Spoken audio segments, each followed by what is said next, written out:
সুয়োরানীর বুঝি মরণকাল এলো। তার প্রাণ হাঁপিয়ে উঠছে, তার কিছুই ভালো লাগছে না। বদ্যি বড়ি নিয়ে এলো, মধু দিয়ে মেরে বললে খাও। সে ঠেলে ফেলে দিলে। রাজার কানে খবর গেল। রাজা তাড়াতাড়ি সভা ছেড়ে এলো। পাশে বসে জিজ্ঞাসা করলে, তোমার কি হয়েছে, কি চাই? সে গুমড়ে উঠে বললে, তোমরা সবাই যাও, একবার আমার সেনাতনিকে ডেকে দাও। সেনাতনি এলো। রানী তার হাত ধরে বললে, সই বসো, কথা আছে। সেনাতনি বললে, প্রকাশ করে বলো। সুয়োরানী বললে, আমার 7 মহলা বাড়ির একধারে 3টে মহল ছিল দুয়োরানীর, তারপরে হলো 2টো, তারপরে হলো 1টা, তারপরে রাজবাড়ি থেকে সে বের হয়ে গেল। তারপরে দুয়োরানীর কথা আমার মনে রইল না। তারপরে একদিন দোল যাত্রা। নাট মন্দিরে যাচ্ছি ময়ূরপঙ্খী চড়ে, আগে লোক, পিছে লস্কর, ডাইনে বাজে বাঁশি, বাঁয়ে বাজে মৃদঙ্গ। এমন সময় পথের পাশে নদীর ধারে ঘাটের উপরটিতে দেখি একখানি কুঁড়ে ঘর, চাঁপা গাছের ছায়ায়। বেড়া বেয়ে অপরাজিতার ফুল ফুটেছে। দুয়ারের সামনে চালের গুঁড়ো দিয়ে শঙ্খচক্রের আলপনা। আমার ছত্রধারিণীকে শুধলেম, আহা, ঘরখানি কার? সে বললে, দুয়োরানীর। তারপরে ঘরে ফিরে এসে সন্ধ্যার সময় বসে আছি। ঘরে প্রদীপ জ্বালিনি, মুখে কথা নেই। রাজা এসে বললে, তোমার কি হয়েছে, কি চাই? আমি বললেম, এ ঘরে আমি থাকবো না। রাজা বললে, আমি তোমার কোঠা বাড়ি বানিয়ে দেব গজদন্তের দেওয়াল দিয়ে। শঙ্খের গুঁড়োয় মেঝেটি হবে দুধের ফেনার মতো সাদা। মুক্তোর ঝিনুক দিয়ে তার কিনারে এঁকে দেব পদ্মের মালা। আমি বললেম, আমার বড় স্বাদ গিয়েছে, কুঁড়ে ঘর বানিয়ে থাকি তোমার বাহির বাগানের একটি ধারে। রাজা বললে, আচ্ছা বেশ, তার আর ভাব নাকি। কুঁড়ে ঘর বানিয়ে দিলে। সে ঘর যেন তুলে আনা বুনো ফুল। যেমনি তৈরি হলো অমনি যেন মুষড়ে গেল। বাস করতে গেলেম, কেবল লজ্জা পেলেম। তারপরে একদিন স্নান যাত্রা। নদীতে নাইতে গেছি, সঙ্গে 107 জন সঙ্গিনী। জলের মধ্যে পালকি নামিয়ে দিলে, স্নান হলো।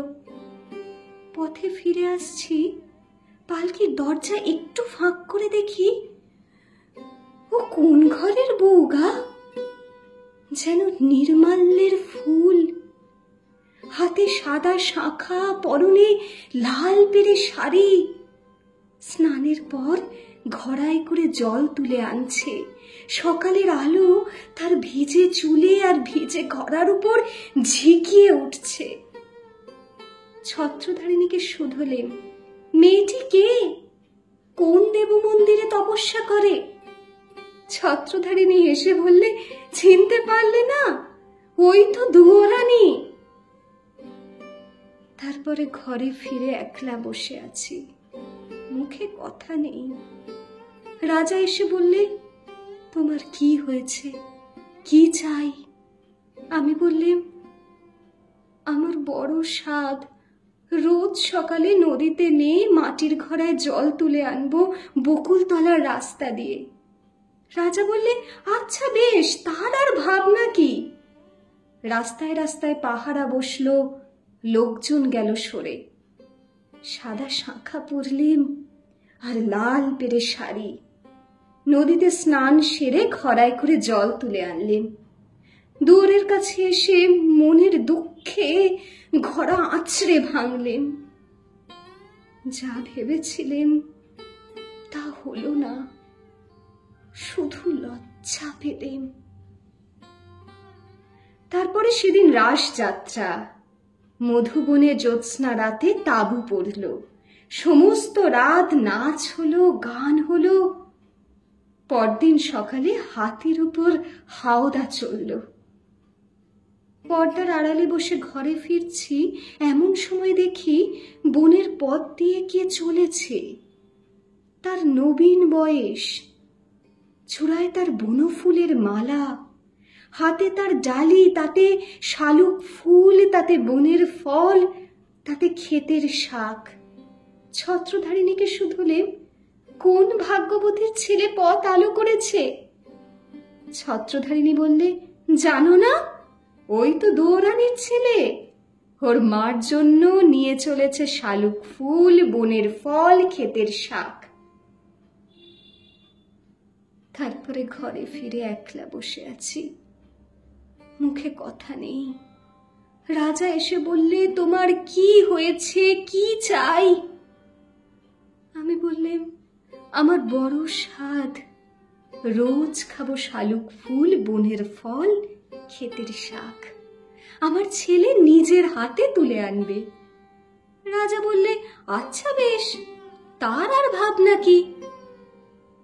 সোনার পালঙ্কে বসে আছি, ছেলে ডালি নিয়ে এলো। তার সর্বাঙ্গে ঘাম, তার মুখে রাগ। ডালি পড়ে রইল, লজ্জা পেলেম। তারপরে আমার কি হলো কি জানি, একলা বসে থাকি, মুখে কথা নেই।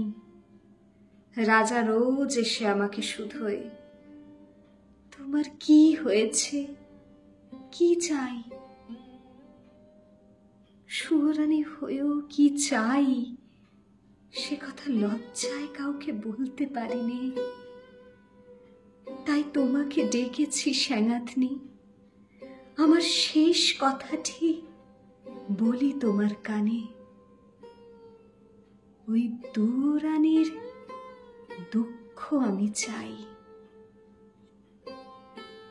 সেনাথনি গালে হাত দিয়ে বললে, কেন বলো তো?